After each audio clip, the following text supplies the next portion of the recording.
Hello friends. आज से economy का चैप्टर 1 स्टार्ट हो रहा है। इसमें हम देखेंगे इकोनॉमिक्स के प्रकार क्या क्या हैं। तो चलिए शुरू करते हैं। जैसा कि हमने अपने इंट्रोडक्शन लेक्चर में देखा था, इकोनॉमिक्स को सब्जेक्ट के रूप में 1776 ईस्वी में इस्टेब्लिश किया गया एडम स्मिथ के द्वारा, उनकी किताब द वेल्थ ऑफ नेशंस में। उसी किताब में इन्होंने पूंजीवादी अर्थव्यवस्था या कैपिटलिज्म इकोनॉमी का जिक्र किया। तो आइए देखते हैं पूंजीवादी अर्थव्यवस्था क्या है। सबसे पहले परिभाषा देखते हैं।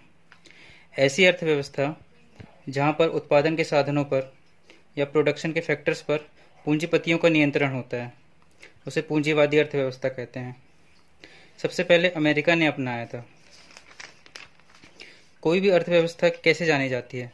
अपने उत्पादन के साधनों के आधार पर, वहां पर क्या क्या प्रोडक्शन हो रहा है और कौन कर रहा है। जहां पर उत्पादन के साधन प्रोडक्शन ऑफ फैक्टर पर पूंजीपति या कैपिटलिज्म का नियंत्रण होता है, ऐसी अर्थव्यवस्था को पूंजीवादी अर्थव्यवस्था कहा जाता है। पूंजीवाद अर्थात निजी क्षेत्र। जब प्राइवेट सेक्टर के लोग इकट्ठा होते हैं तो वह कहलाएगी मार्केट या बाजार। कई बार क्वेश्चन बनता है कि मार्केट इकोनॉमी कौन सी है, तो कैपिटल इकोनॉमी ही मार्केट इकोनॉमी है।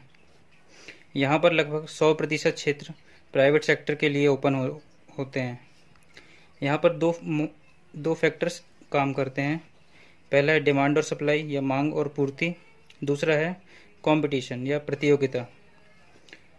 यहाँ पर जो वस्तु का मूल्य होगा यह इन्हीं दो फैक्टर्स पर आधारित होगा।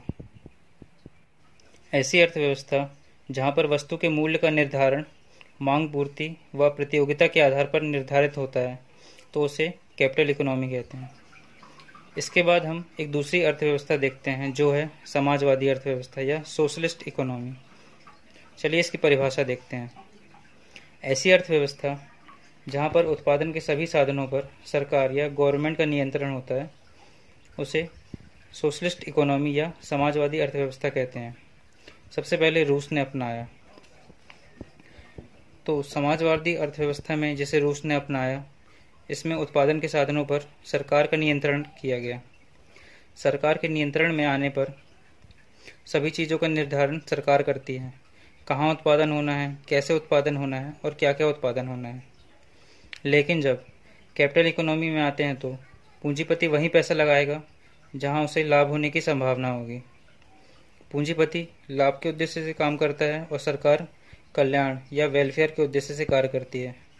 यही बड़ा अंतर है दोनों में कि पूंजीवादी अर्थव्यवस्था प्रॉफिट ओरिएंटेड इकोनॉमी है और समाजवादी अर्थव्यवस्था वेलफेयर ओरिएंटेड इकोनॉमी। अब हमारी तीसरी अर्थव्यवस्था है मिश्रित अर्थव्यवस्था या मिक्स्ड इकोनॉमी।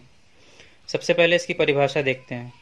ऐसी अर्थव्यवस्था जिसमें उत्पादन के साधनों पर पूंजीपतियों के साथ ही सरकार या गवर्नमेंट का नियंत्रण होता है, उसे मिक्स्ड इकोनॉमी या मिश्रित अर्थव्यवस्था कहते हैं। भारत ने मिश्रित अर्थव्यवस्था को अपनाया। जब 1947 में भारत आज़ाद हुआ, तब भारत के पास विरासत में क्या था? गरीबी, बेरोजगारी, भुखमरी। तब यहाँ पर सरकार ने एक मध्यम मार्ग चुना। सरकार ने उत्पादन के कुछ साधनों पर पूंजीपतियों को नियंत्रण दिया तथा कुछ साधनों पर सरकार ने स्वयं नियंत्रण रखा। दोनों का मिला जुला रूप है मिश्रित अर्थव्यवस्था या मिक्स्ड इकोनॉमी। यह है भारत की अर्थव्यवस्था। चलिए अब देखते हैं कि किसी अर्थव्यवस्था को हम किस आधार पर विकसित मानेंगे, विकासशील मानेंगे या पिछड़ी अर्थव्यवस्था मानेंगे। आइए देखते हैं अर्थव्यवस्था के भेद या काइंड्स ऑफ इकोनॉमी। जब कोई अर्थव्यवस्था स्टार्ट होती है तो वह टोटल किस पर आधारित होती है? कृषि पर आधारित होती है। यही एग्रीकल्चर डिपार्टमेंट धीरे धीरे डेवलप होता है, फिर एक्स्ट्रा प्रोडक्शन करता है तो उद्योग लगना प्रारंभ होते हैं। जब उद्योग या इंडस्ट्री और कृषि में काम करने वाले पर्याप्त हो जाते हैं, तब उसे सेवा या सर्विस सेक्टर कहते हैं।